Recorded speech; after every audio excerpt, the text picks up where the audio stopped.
¿Se escucha? Buen día, doctora. Sí, se escucha. Bueno, vamos a hacer la segunda clase de neuro, que hoy, como les había anticipado, vamos a ver lo que es la parte de los pares craneales. ¿Sí? ¿Se acuerdan algo de semio, no? ¿Cuántos pares craneales tenemos? ¿Cuántos son? 12. 12. 12. Bien. ¿Funciones de estos pares craneales?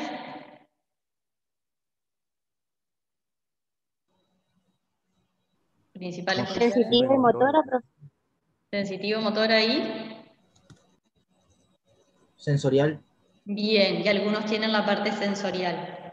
Y tengan en cuenta cuando estudian los pares craneales que hay algunos que tienen componentes del sistema nervioso parasimpático, ¿sí? Como vamos a ver después todo lo que es los reflejos de acomodación y demás.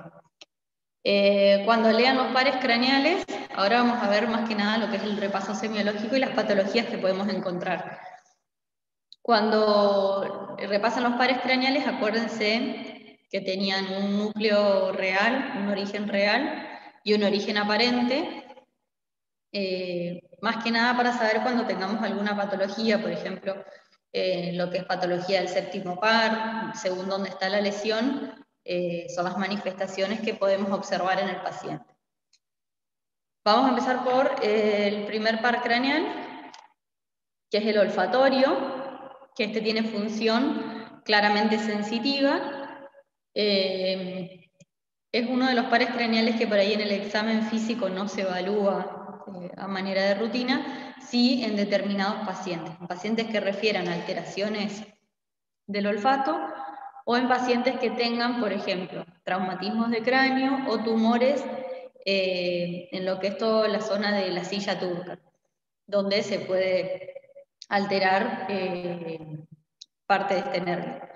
Para evaluarlo, lo que hacemos con el paciente es, de cada fosa nasal, el paciente con los ojos cerrados, le damos diferentes soluciones que tienen olores distintos, olor rico, olor feo, amargo, olores determinados, como puede ser, no sé, el café o un perfume, y los tiene que reconocer. En esa evaluación podemos encontrar que el paciente tiene anosmia, que sería la pérdida del olfato total, o alguna alteración o dificultad de diferenciar cierto tipo de olores. Pero más que eso, digamos, la evaluación no es. Y acuérdense en qué pacientes sí o sí la tenemos que practicar. El segundo par lo vamos a dejar para el final de la clase, porque es uno de los pares craneales que va acompañado con otros para lo que es la evaluación del ojo. Así que nos vamos directamente al quinto par. El quinto par es el trigémino, que tiene dos funciones, que van a ser la sensitiva y la motora. La sensitiva es toda la parte sensitiva de la cara. Siempre la maniobra la vamos a hacer bilateral y en forma individual, es decir, que primero evalúo el lado izquierdo, después el lado derecho y siempre comparativo, es decir, primero evalúo la sensibilidad que puedo hacer con el martillo de reflejos, si alguna vez lo vieron, que tiene de un lado un pincel y del otro lado una parte punzante. Lo que evalúo es si toco o pincho, siempre el paciente con los ojos cerrados. Evaluamos a nivel de la frente, izquierda a derecha, a nivel de las mejillas y a nivel del maxilar inferior, para evaluar la sensibilidad. Lo mismo, ¿qué patología puede tener? Alteración de la sensibilidad, que se va a manifestar como hipo o hiper. Por ejemplo, un paciente que tenga alguna neuralgia del trigémino o alguna patología similar, lo que va a sentir que en vez de sentir que tocamos cuando hacemos la maniobra, va a sentir dolor, ¿sí? Y el punzar obviamente muchísimo dolor, ni lo vamos a poder hacer. O, por lo contrario, no puede distinguir el tocar o pinchar. La parte muscular o la parte motora va a estar llevada a cabo por los músculos maceteros, que van a ser los músculos de la masticación. lo que vamos a hacer con el paciente es evaluar la fuerza que tiene para abrir y cerrar la boca, y nosotros lo que vamos a hacer es oponernos al movimiento que le pidamos que realice. ¿Cuándo vamos a ver patología? Cuando tenga alguna alteración, por ejemplo, una alteración a nivel central que comprometa el núcleo real de este nervio, o si tiene alguna alteración, por ejemplo, algún tumor de cabeza y cuello, o algún tumor en la cara que comprometa los músculos del nervio, de los músculos maceteros, se va a ver alterado este par craneal. Sexto par lo dejamos para ver con la parte ocular, y nos vamos al séptimo par. No sé, alguien levantó la mano, denme un segundo, porque no puedo ver toda la pantalla completa. Si alguien levantó la mano, puede hablar. O no sé si tocaron sin querer, o tienen alguna pregunta hasta acá. Seguimos. Séptimo par va a evaluar la parte motora, o la movilidad de todos los músculos faciales, o sea, de la cara, y tiene una parte sensorial que va a estar en la lengua, que es para distinguir los sabores.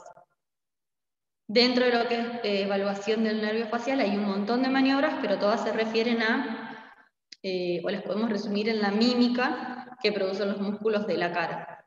Tenemos que evaluar si el paciente puede cerrar los labios bien, si puede sonreír, si puede inflar los cachetes, ahí van viendo en el dibujo. Y después le pedimos al paciente que cierre los ojos con fuerza y nosotros nos oponemos al movimiento. Si hay alguna alteración en este nervio, lo que vamos a notar es una asimetría facial. Que esa asimetría puede ser por un componente central, o sea, por un compromiso en el origen real del nervio, o un compromiso a nivel periférico. Y lo que es la parte sensorial, que es el sabor, que va a distinguir salado, dulce, ácido y amargo, lo vamos a hacer similar a lo que hicimos para evaluar el primer par. Lo que hacemos al paciente con los ojos cerrados, ponerle un hisopo mojado con sal, otro con azúcar y otro con una solución, con un jugo de limón, y tiene que distinguir. Puede que no sienta nada o puede sentir alteración del gusto. Volviendo a la parte motora, lo que les decía, que repasen sobre todo de este nervio, que tiene el origen real y después el origen aparente, que es por donde lo vemos salir del cráneo. De acuerdo al nivel en que esté la lesión, va a ser la manifestación que nosotros vamos a ver en el paciente. El séptimo par craneal tiene la característica que algunas de sus fibras se decusan. Esto significa que la parte izquierda está inervada por nervios del lado izquierdo, y algunos, que son los que se decusaron, que vienen del lado derecho. ¿En qué me va a modificar o para qué me sirve saber esto? Quiere decir que si yo tengo una lesión a nivel central, ¿sí?, a nivel donde arranca el nervio, el compromiso que va a tener en los músculos faciales no va a ser total, porque tiene algunos músculos que van a estar inervados por el lado contralateral, que es el que quedó sano, con lo cual no se van a manifestar como patológicos en el examen físico.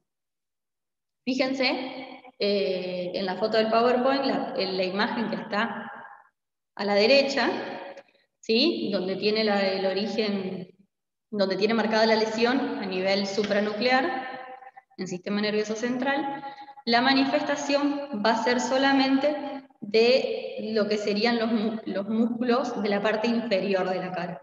Y no va a haber compromiso en lo que son los músculos del ojo, o sea, el párpado, y la frente. Es decir, que este paciente va a tener una leve asimetría, por ejemplo, en la comisura de los labios y en algunos casos de la mejilla.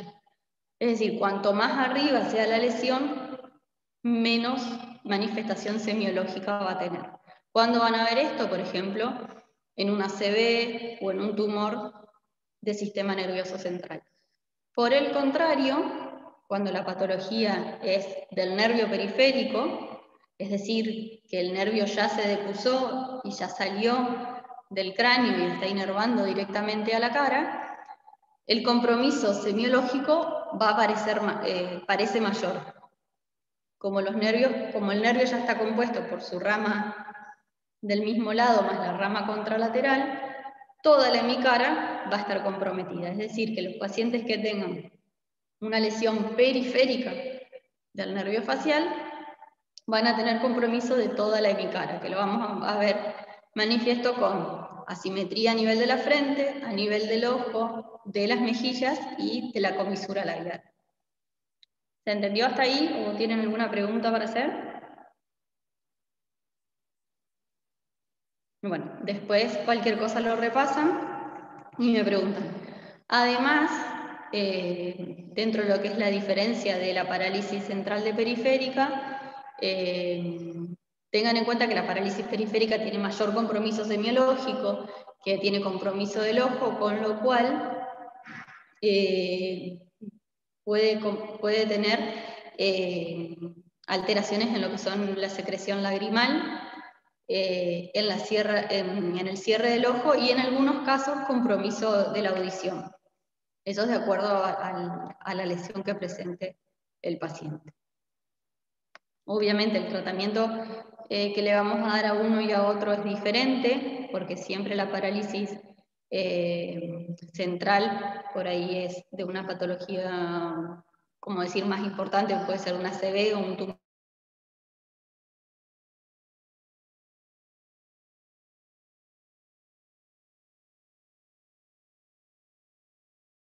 Estrés o por un traumatismo, con lo cual es más que nada tratamiento sintomático, o sea, de los síntomas, si tiene alteración en la oclusión del ojo, proteger el ojo, gotas oftálmicas y corticoides para disminuir la inflamación, por ejemplo, si es una situación de estrés o una causa viral, y después con kinesiología.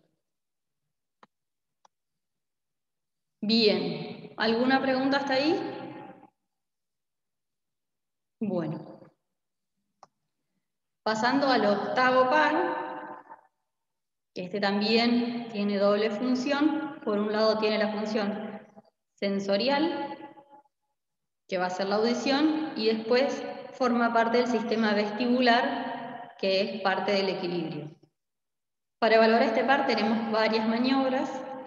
Lo que es el equilibrio lo solemos evaluar junto con el cerebelo, que viene a ser la maniobra de Rombers. La maniobra de Rombers seguramente la conocen, la van a repasar bien cuando vean la parte de cerebelo y marcha, pero en sí lo que se hace es el paciente de pie, con los brazos al costado, digamos, en posición anatómica, se lo deja unos segundos y se evalúa si tiene desviación o si siente que se va a caer hacia algún lado determinado.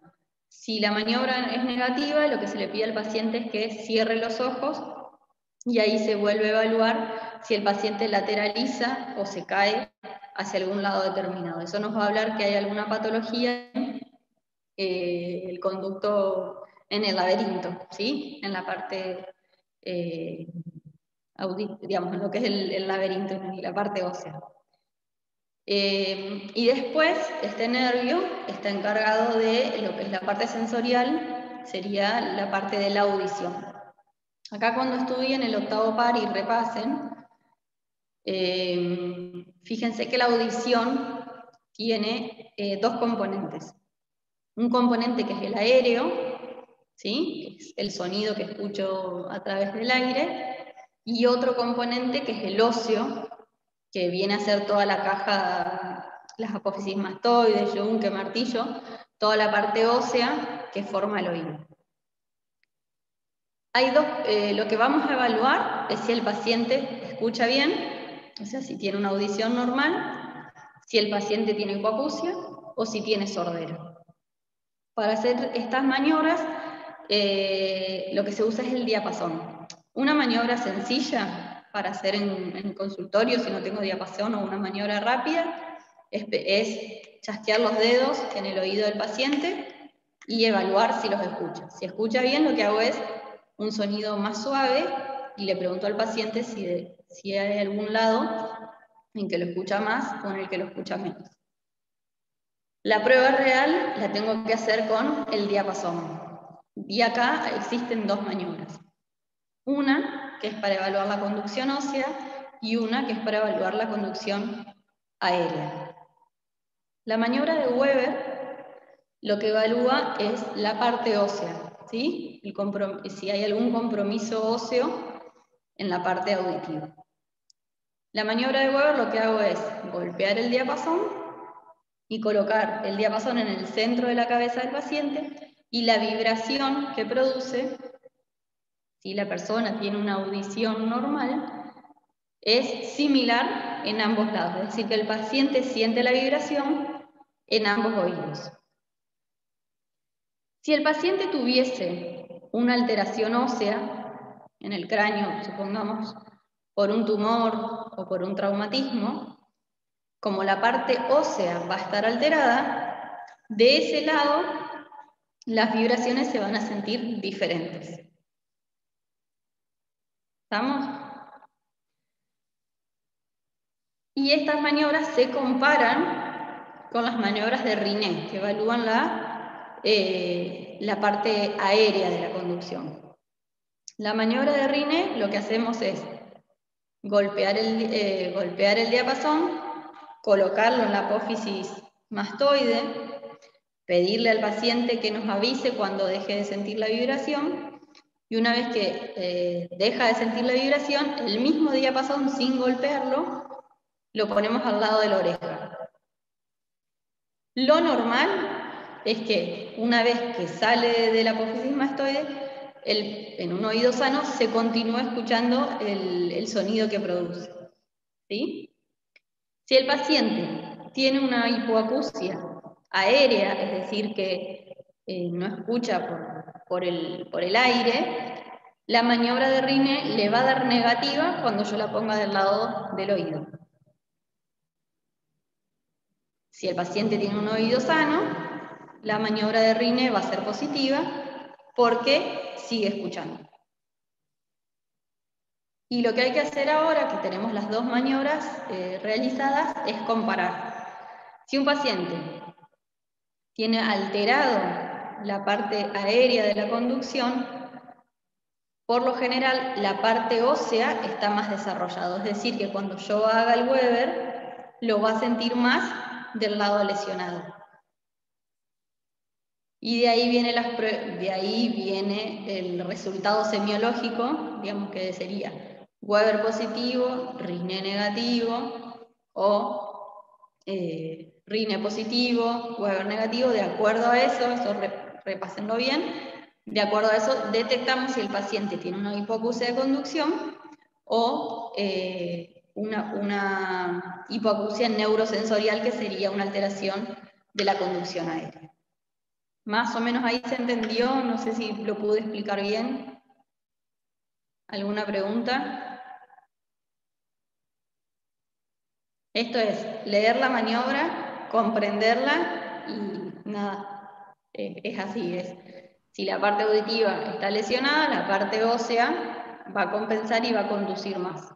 Entonces ahí sacamos los resultados de las pruebas.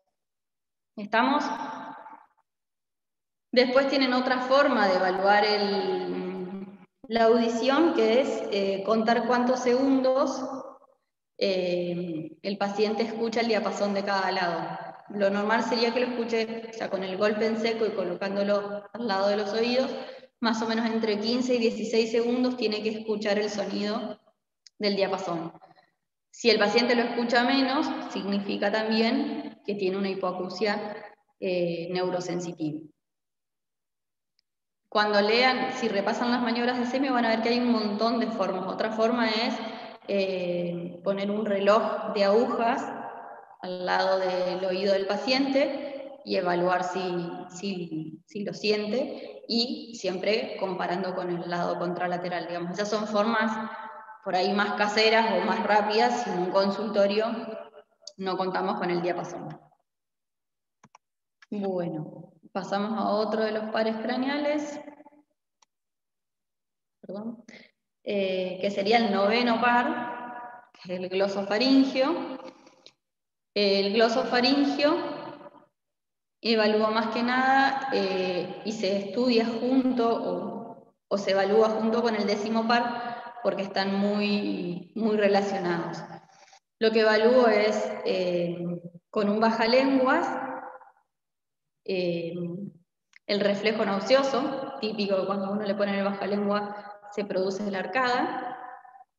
Lo otro que evalúo es el velo del paladar, es decir, ponemos el bajalengua, le decimos al paciente que diga A, con la boca abierta, con la boca bien abierta, y lo que evaluamos es el velo del paladar, es decir, la parte de arriba del paladar, no sé si vi otra foto, que se tienen que elevar simétricamente.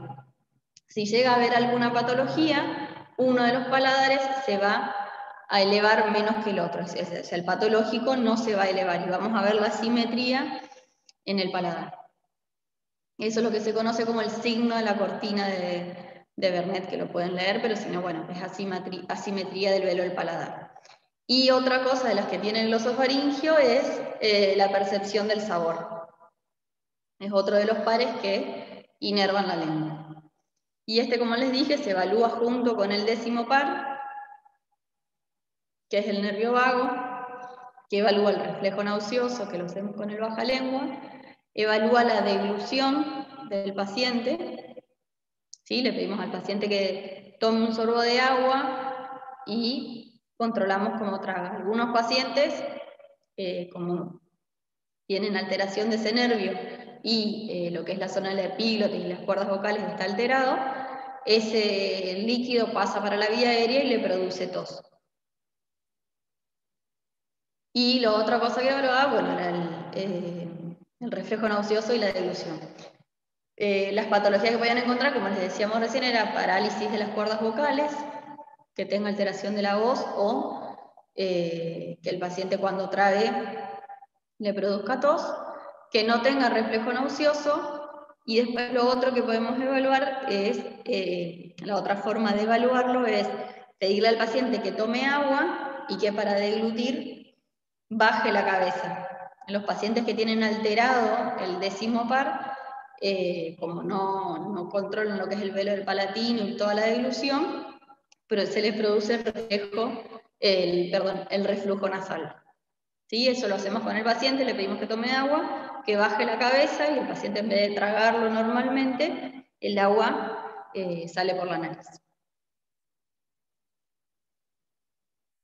Y el par número 11, que es el espinal, que este es fácil de evaluar, lo que evalúa es más que nada el trapecio, que es el músculo que inerva, y la motilidad del cuello. Lo que hacemos para evaluarlo es oponernos al movimiento que le pedimos. O sea que si lateralice para la izquierda, nosotros oponemos la fuerza hacia la derecha, y la patología que vamos a evaluar es que tenga dificultad para lateralizar hacia uno de los lados o que no pueda elevar los hombros. Y el último par, que viene a ser el hipogloso, lo que evalúa es la movilidad, o sea, la parte motora de la lengua. Evalúa si se mueve y la fuerza. Y eso lo que hacemos es, con un hisopo o con un bajalengua, primero le pedimos al paciente que toque el bajalengua o el hisopo que tenemos con su lengua, lo hacemos hacia la izquierda, hacia la derecha, arriba y abajo, y después al revés nos oponemos a la fuerza que él haga. Patologías que podemos ver en este par, de acuerdo al nivel, puede tener una disartria, por ejemplo en una ACV, puede tener una disartria, o puede tener alguna parálisis que vamos a ver, digamos, una alteración en el movimiento. ¿Alguna duda o pregunta hasta ahí? ¿Voy muy rápido o van bien? Esto es repasar y ver cuál es la patología que puede producir estas alteraciones. Nos vamos a los pares craneales que nos habían quedado, ¿sí? Entonces, los pares que vimos siempre. repasar que tienen una parte, cuáles tienen la parte sensitiva, cuáles son motores y cuáles tienen la parte sensorial. Dentro de lo que es sensorial, la lengua, repasen, digamos, qué nervio es el que detecta lo amargo, qué nervio hace la distinción del resto de los sabores, y después la parte auditiva, que sería el octavo par, las patologías que puede haber, y dentro de las patologías que puede haber, si son de conducción ósea o si son neurosensoriales. El resto es la movilidad de los músculos de la cara.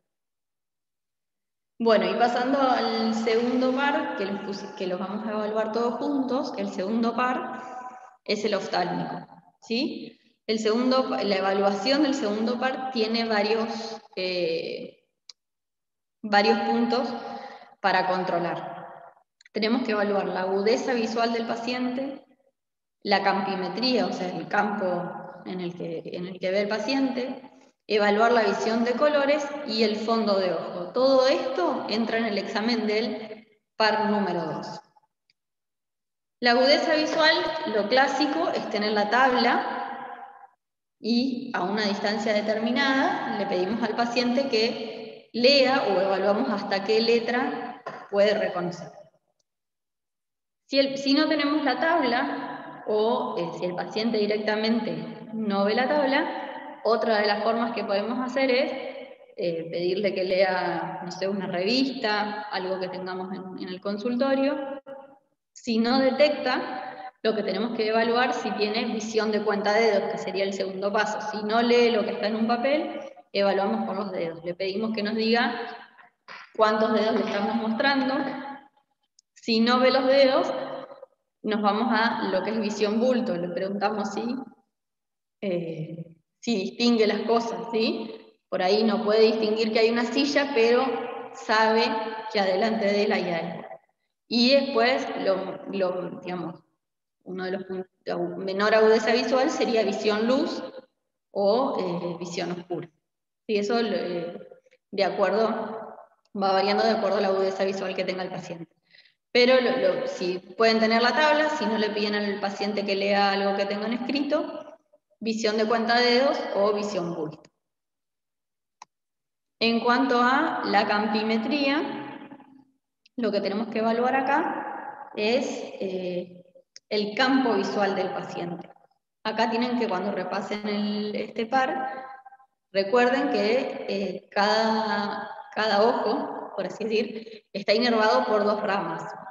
Una que es la rama temporal y una que es la rama nasal, que es la que se decusa a nivel del quiasma. Si ven la filmina, acuérdense que las ramas temporales van directo a cada ojo y las ramas oftálmicas son las que se decusan en el quiasma.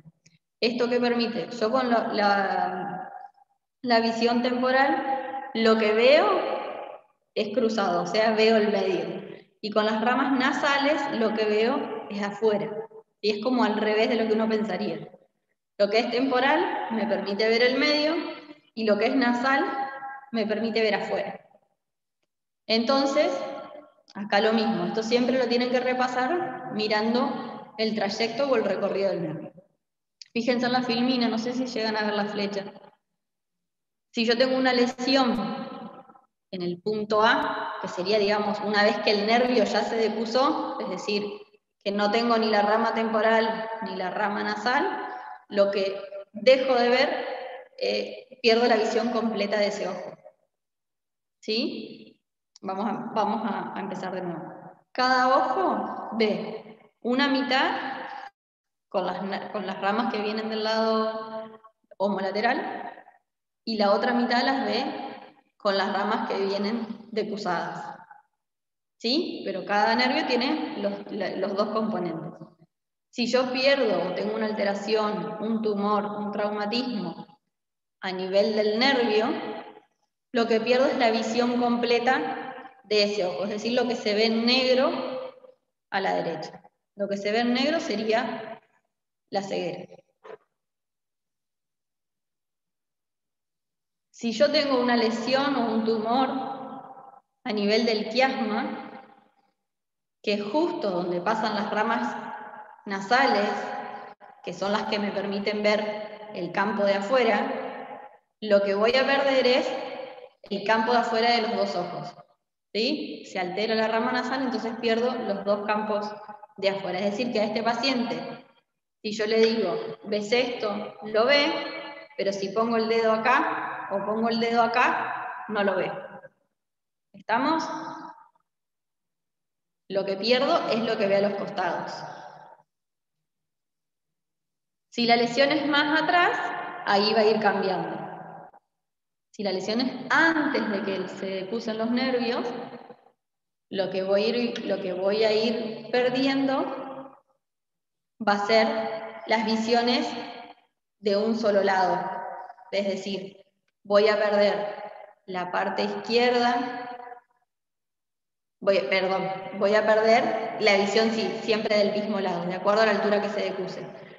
Lo que voy a perder es la visión nasal, que es la que me permite ver acá, y la visión temporal, que viene del otro lado, que es la que me permite ver acá. Entonces, cuanto más atrás es, más, digamos, más restringido es el campo en el que se pierde la visión. Si yo tengo una lesión a nivel del nervio, es decir, que pierdo todo, no veo nada. Si la tengo a nivel del quiasma, no veo los costados. Y si la tengo más atrás, pierdo la visión de un solo lado de la cara. ¿Sí? Y después, cuanto más atrás sea la lesión, más puntos ciegos, menor puntos ciegos me van a ir quedando. ¿Sí? Eso es de acuerdo a la altura en que se produce la lesión y si las fibras están decusadas o no. ¿Estamos? Esto es anatomía y repasar por dónde pasa el nervio, dónde se decusa, entonces dónde es bien que se produce la pérdida de la visión. Pero lo más importante es que si es el nervio, pierdo la visión completa, si es el quiasma, pierdo los laterales, y si es antes de que se decuse, pierdo el lado izquierdo de un lado y el lado izquierdo del otro ojo, con lo cual dejo de ver uno solo de los campos. ¿Me expliqué? ¿Alguna pregunta acá? Si el paciente tiene un traumatismo, un tumor a nivel de fosa posterior, a nivel del occipital, cuanto más atrás sea la lesión, menor va a ser la manifestación de la pérdida de la agudeza, de la pérdida del campo visual. Bueno, lo otro que teníamos que ver es la visión de colores. La visión de colores, la patología que podemos encontrar, es el daltonismo, que es la alteración en la gama de colores. Lo que hacemos para evaluar esto, existe una tabla, como ven acá, que tiene diferentes puntos de colores, y en el medio, si observan bien, todos los círculos tienen un número. Si el paciente tiene una visión normal, puede reconocer los números que hay en cada círculo. Si el paciente tiene alterado la visión de colores, no reconoce o no distingue los números que hay dentro de los círculos. ¿Todos llegan a ver los números que hay dentro del círculo? ¿Qué números encuentran? Los escucho. Arriba a la izquierda. 25. Arriba a la derecha. 29. 29. Abajo. 56. 56. 6. Bien. 6. Si alguien no ve, fíjese si es daltónico o no. ¿Qué le pasa al daltónico? En lo que es la gama de colores de la visión, fíjense, en la visión normal nosotros tenemos amarillo, azul y rojo. Y de acuerdo a esos tres colores se arma la gama de colores. La combinación del azul y amarillo me da el verde, del azul y el rojo me da el violeta, del rojo y el amarillo me da el naranja. El paciente que tiene daltonismo, esta combinación de colores está alterado, primero que el rojo no lo distinguen, y empiezan a ver como colores intermedios, entre el rojo y el amarillo, color intermedio entre el azul y el rojo, y el verde directamente pasa a marrón. Y ahí cambia toda la gama de colores. Si yo no tengo esta tabla en el consultorio, o no tengo la tabla de los números en el consultorio, otra de las formas que puedo evaluar es preguntarle al paciente si ve los colores del semáforo. ¿Sí? Rojo, amarillo, verde. Si el paciente reconoce el rojo, si lo puede distinguir del verde, si lo puede distinguir del amarillo. Hay pacientes que son daltónicos y te dicen, sí, veo la luz de arriba, veo la luz del medio y veo la luz de abajo. Pero no saben, no saben distinguir que la de arriba es rojo porque le es el mismo color que la del verde. ¿Sí? Esa es otra forma sencilla de evaluar si el paciente tiene o no daltonismo. Y el otro punto que tenemos que evaluar dentro del segundo par es el fondo de ojos.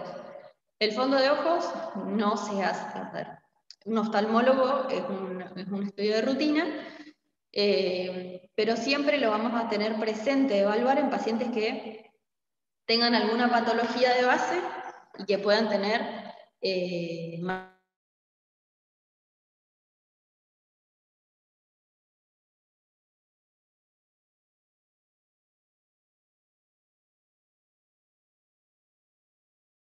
oftalmoscopio, enfocamos, siempre el ojo tiene que tener un punto ciego, un punto negro, que sería la mácula, y lateralmente vamos a tener una excavación fisiológica que se ve brillante, y vamos a tener las arterias nasales y las arterias temporales, acompañadas de sus nervios. Lo que tenemos que distinguir, así a simple vista, es que aparezca la fobia, que aparezca la excavación, que esté brillante, que sea de límites definidos, que no esté irregular, que las arterias sean simétricas, que no haya otro tipo de lesiones en el fondo, que no haya como un salpicado, o que las arterias estén muy finitas, lo cual nos estaría hablando de una arteriopatía. ¿Estamos? ¿Alguna pregunta sobre el examen del segundo par? Entonces, primero evaluamos si el paciente ve, después evaluamos el campo de visión que tiene el paciente, los colores, y por último, si tenemos oftalmoscopio, que sería lo ideal, evaluamos el fondo de ojo.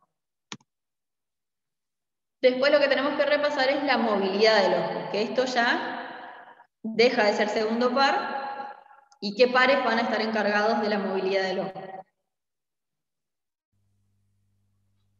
El tercero, cuarto y sexto. Perfecto. Y recuerden que el tercero tiene una parte parasimpática, que ¿cuál es?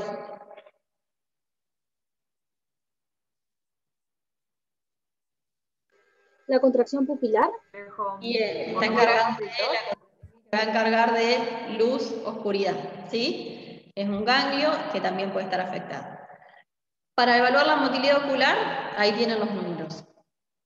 Pongo una lapicera, un bajalengua frente al paciente, le pido que lo enfoque, y después le pido que sin girar la cabeza siga el movimiento de lo que le estoy mostrando. Primero hacia un hombro, después hacia arriba y después hacia abajo, siempre del mismo lado. Después pasamos por el centro, vamos arriba, abajo, abajo y arriba, y vamos hacia el otro lado. Arriba, al medio y abajo. ¿Qué patologías podemos encontrar acá? ¿Qué pueden encontrar? Tosis palpebral. ¿Cómo? Tosis palpebral. Bien, tosis palpebral. ¿De qué nervio sería ese? El tercer par. Tercer par. ¿Qué más? Es decir, que le pedimos al paciente que levante la vista y cierre el ojo. O sea, puede ser una paresia o una parálisis directamente. Pero vamos a encontrar que no puede elevar el párpado. ¿Qué otra cosa pueden encontrar? Miosis. Miosis. Eso lo vamos a ver con la luz. Todavía no, estamos hablando de motilidad. ¿Qué más puedo encontrar? Si yo le digo al paciente, mire para acá, ¿qué puede pasar? Nistagmos. ¿Sí? ¿Qué más? Que gire la cabeza en vez de mover los ojos. Si gira la cabeza no vale la prueba, no puede mover la cabeza. Si no lo ve, a lo que le estoy mostrando es porque tiene alteración del campo visual. ¿Que el ojo se desvía para la periferia? Bien, yo lo que estoy evaluando acá es si puede lateralizar el ojo.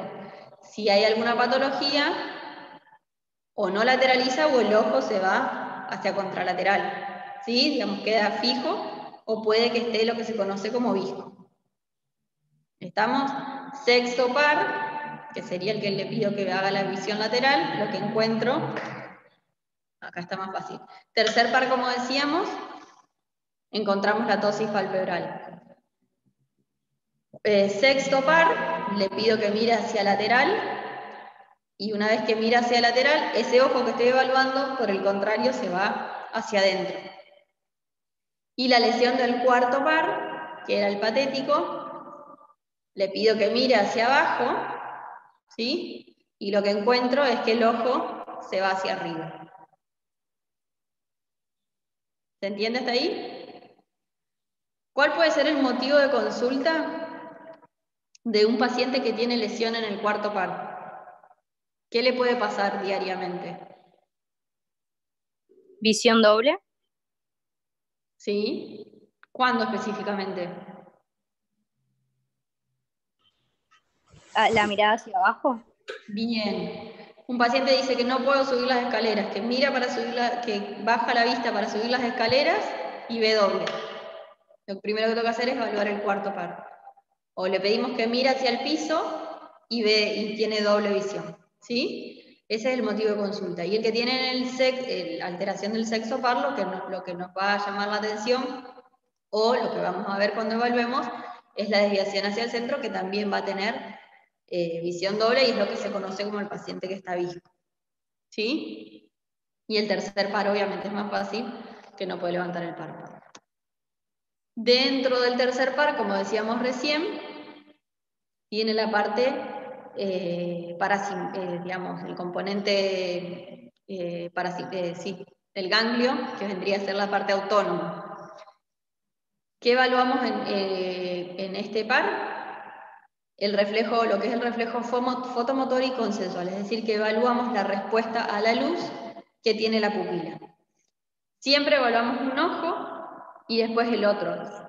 Y lo que tenemos que hacer es tapar, es decir, que la luz con el que estamos estimulando no pase hacia el ojo contrario. ¿Qué es lo normal que pasaría si a uno le ponen una luz directa sobre el ojo? La pupila se contrae. Contracción de la Bien, pupila. que se cierre. Al estímulo de mucha luz, la pupila se cierra. Saco la linterna y la pupila vuelve a lo normal. Y el reflejo consensual, yo evaluando ese ojo, sin poner la luz en el ojo contrario, tengo que evaluar que la pupila contralateral también se cierre. No lo va a hacer de la misma forma que lo hace el ojo estimulado, pero sí también va a cerrarse. ¿Sí? Eso es el reflejo consensual. ¿Qué patología vamos a encontrar? Que no tenga respuesta a la luz, que eso puede ser, digamos, eso es por una patología a nivel del ganglio. Por ejemplo, por un tumor, por una hemorragia o por un traumatismo que comprometa el ganglio. ¿Qué podemos encontrar? Que el paciente tiene isocoria, quiere decir que sus pupilas se dilatan en forma simétrica. Otra cosa que podemos hallar es que tengan miosis, es decir, que las pupilas estén cerradas y por más que no tengan estímulo visual, continúan cerradas, que eso suele pasar cuando hay intoxicaciones, ¿sí? Ya sea por drogas o metabólicos, las pupilas van a estar chiquitas. Otra cosa que puedo evaluar es la midriasis, es una dilatación excesiva de las pupilas, que se puede dar en hipoxemia importante o en intoxicaciones, por ejemplo, por alcohol. Y otra cosa que se puede ver es la asimetría, que sería la anisocoria, que eso ya nos habla más de un daño estructural por un traumatismo o por una enfermedad, por ejemplo, por una ACV. Estamos siempre que las pupilas tengan una alteración simétrica, va a ser más de compromiso metabólico, digamos, sí, de cualquier origen, digamos, por drogas, por tóxicos, mientras que la asimetría me habla más de un daño de tipo estructural. Y lo último que evaluamos de este par es la acomodación, el reflejo de acomodación, es decir, si el paciente puede enfocar un objeto. Lo que hacemos es decirle al paciente que mire de frente, colocamos una lapicera, un baja lengua, le pedimos que lo enfoque y lo movemos hacia más cerca de él, y lo que tenemos que ver es que evaluar es la convergencia, es decir, si el paciente puede seguir enfocando, por más que esté lejos o cerca, el objeto que le mostramos. ¿Estamos? Creo que hasta ahí hicimos el repaso de todos los pares. ¿Alguna duda o pregunta?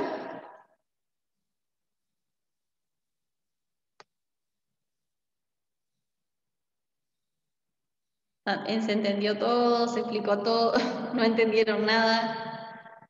Como les dije ayer, neuro es anatomía y semio otra vez. ¿Sí? No es solamente saber el número de los pares craneales, sino que conociendo a dónde arrancan, a dónde salen, a dónde se decusan, voy a entender la patología del paciente. ¿Sí? Si yo, como les decía ayer, tengo un paciente, tiene una ACV, supongamos que tiene una hemorragia del lado izquierdo, tengo que saber cómo van a estar comprometidos los nervios o los pares craneales de ese paciente.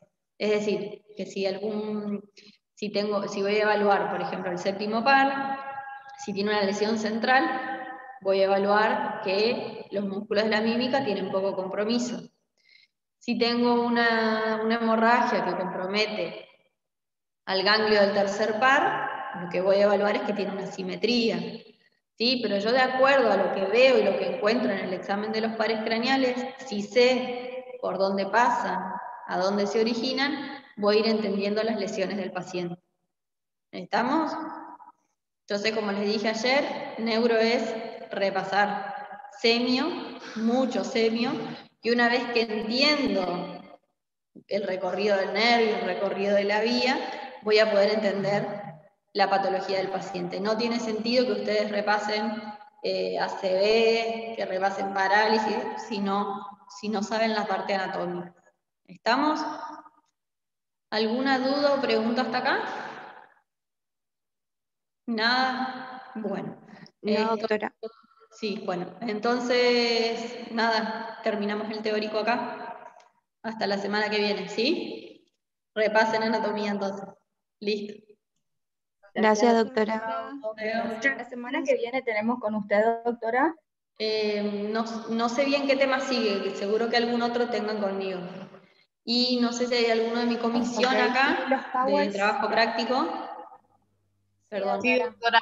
Bueno, los de mi comisión de trabajo práctico, tengo un problema de horarios, así que ya les van a dar los nuevos horarios de trabajo práctico. De todas formas, para recuperar la clase que no se dio, yo les voy a mandar unos casos clínicos para que ya los conversemos, ustedes los vean y los conversemos en el próximo práctico. O sea, ¿Estamos? doctora, mañana a las 8 no tenemos Mañana a las con 8 no hay. Perfecto. Esperamos la confirmación. ¿Listo? Gracias, Hasta doctora. luego. Que tenga buen día. Igualmente, hasta luego.